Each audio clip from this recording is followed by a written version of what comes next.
Hello everyone, I hope you all are fit and fine. So in today's video, we will study plant tissues and animal tissues in detail. We have already studied the types of tissue and types of plant tissue and animal tissue. What are animal tissues? Those tissues which are made up of animal cells. We have already studied the types. So let us study first one, epithelial tissue. Epithelial tissue, it is divided into 6 further types: squamous epithelium, cuboidal epithelium, glandular epithelium, ciliated epithelium, columnar epithelium and sensory epithelium. So we will first study the features of this epithelial tissue. What are the features of epithelial tissue? The cells are very closely spaced. The cells in this tissue, this is a tissue. Here the cells are very closely spaced and they are forming continuous sheet, or they may be present in a sheet. Just like this is a cell, right? Here the cells are very closely spaced and they are forming a sheet, and they are covering or protective tissues in animal body. Just protective covering in plant is epidermis. Similarly, in animals, the protective covering in animals is the epithelial, right? In plants, it is epidermis. The outer layer of plants is epidermis, and in animals, it is epithelial tissue. It is divided into further types. Let us first study squamous epithelial tissue. Where it is present in the outer layer of skin, lining of alveoli, and at the body cavity, buccal cavity. This tissue is present, and it is formed of flattened scale-like cells. How the cells are arranged? Like a flat scale-like cell. This is the cells. We have studied right now that there is no intercellular space, and see here, there is no intercellular space, and the cells are like a scale like, and they are flat cells are there, and the role of this is to protect the underlying tissue.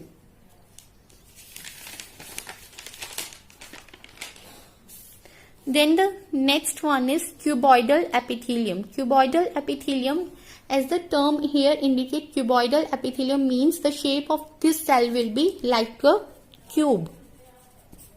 So it is present where? It is present at the lining of kidney tubules, at the thyroid glands, and the germinal epithelium, that is in the testis and the ovum.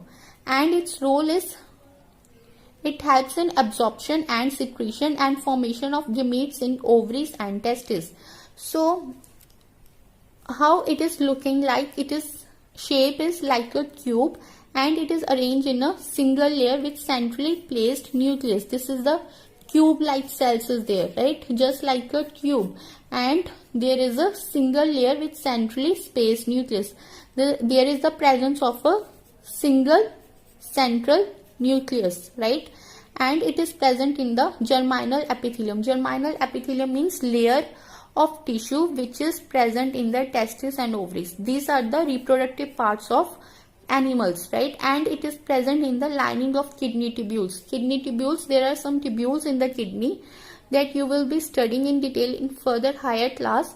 So there also it is present, and in thyroid glands, right? Which tissue is present? That is cuboidal epithelium.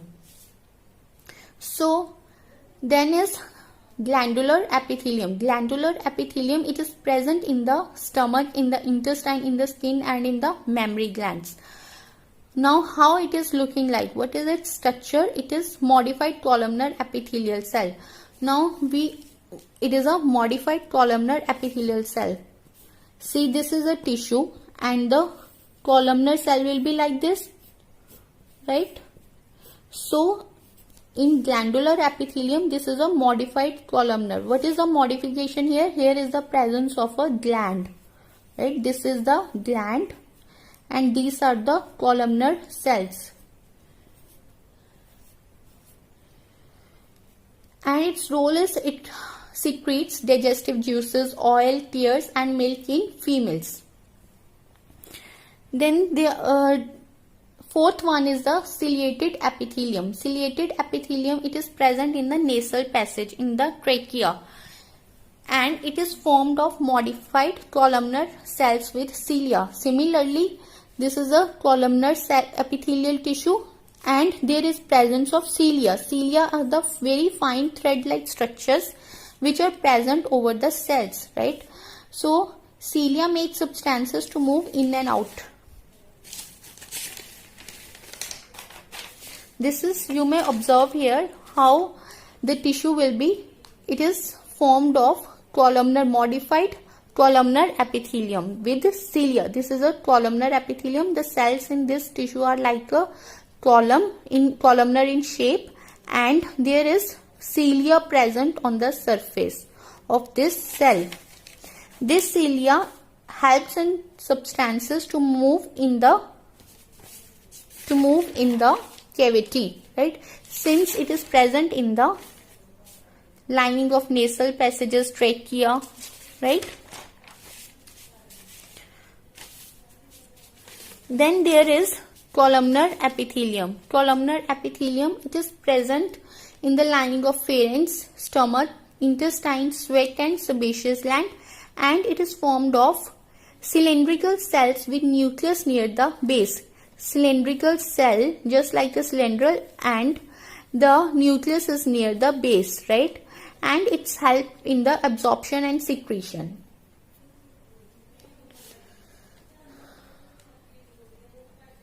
This is about your columnar epithelium. The cells may be cylindrical or you may say column, and the nucleus is near the base. Then is the sensory epithelium. In sensory epithelium, it is present in the sense organs such as taste buds, ear, nose and eyes. And here also tissue is made up of modified columnar epithelium with free ends having sensory cells. This is a modified columnar epithelium. Here is the sensory cells. Sensory hairs are present. This is the sensory hair.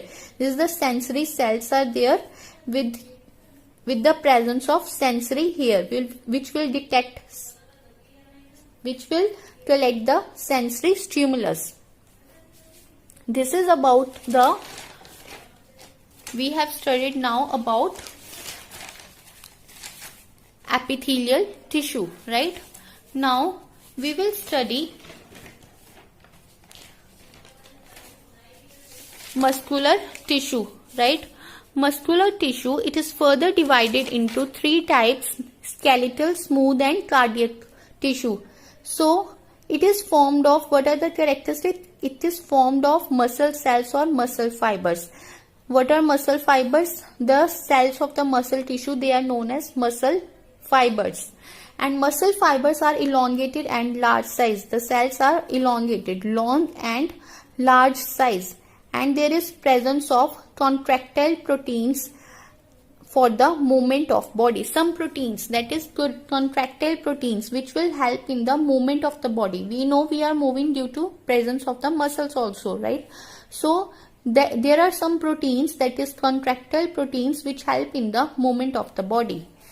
So let us study first one, skeletal muscles. Skeletal muscles, in this muscle fibers are elongated and cylindrical. The muscle fibers, they are elongated, that is they are elongated and they are just like a cylinder, right? And they are unbranched. No branching is there. This is one cylinder and this is one cylinder. No branching is there. Each cell is multinucleated. In each cell, this is one cell, right? This complete cell is one and this is one another complete cell. In this, there is more than one nucleus present. And striations are present. What are striations? These are the alternate light and dark bands. Means this is one band here, another band here. See, and one band is here, another. This is dark band. This is white band, right? So alternate light and dark bands are present. And these muscles are easily fatigued, means easily tired. What are the other names of these skeletal muscles? The other names are, since they are attached to skeletal, these muscles are attached to skeletal, we may call this as skeletal muscles. And striations, we have observed striations are present, light and dark bands are present. So that is why these are also known as striated muscles. And these are under the control of our will. That is why they are known as voluntary muscles. So skeletal muscles, the three names are, first one is skeletal muscles, then is striated muscles or voluntary muscles. Now what is its role? Its role is to maintain body posture and helps in the body movement. Next is the smooth muscles. Smooth muscles, in this the muscle fibers are spindle shaped. What are muscle fiber? Muscle cells. They are spindle shaped. Spindle shaped like a spindle, right? So the muscle fibers are spindle shaped, means they are tapering at the end. They are tapering at the ends and they are unbranched cells, uninucleated. In one cell there is only one nucleus. However, in this previous one which we have studied, that is skeletal muscle, in each cell there is more than one nucleus present. But in this smooth muscles there is only one cell, one nucleus in each cell, right? Uninucleated, and these are unbranched. These muscles do not fatigue, and these are found in the alimentary canal, blood vessels and urinary bladder. What are the other names? Other names are found in visceral organs, so it is known as visceral muscles. And striations are absent. See, no striations are there, no alternate light and dark band is here, so it is also known as unstriated muscles. And these are not under the control of our will, so it is also known as involuntary muscles. Now what is its role? Its role is to move food, movement of food and urine, right? That is the role of the smooth muscle. Then is the cardiac muscles. Cardiac muscles, these are cylindrical in shape. These are cylindrical in shape, just like this one, that is your skeletal muscle. These are also cylindrical in shape, and these muscles do not fatigue, means they do not tire up, and the fibers are unbranched. Here the fibers or the cells are branched, means this from one cell a branching arises and next cell arises here. So branching is observed in this cardiac muscles, and striations are also present. Light and dark band are also present, and this is present in heart, so it is known as cardiac muscle. And these are not under the control of our will. So heart muscles, we know heartbeat is not under the control of our will. That is why these muscles are also known as involuntary muscles. Then striations are present, so these are also known as striated muscles. So that's all for today. Take care.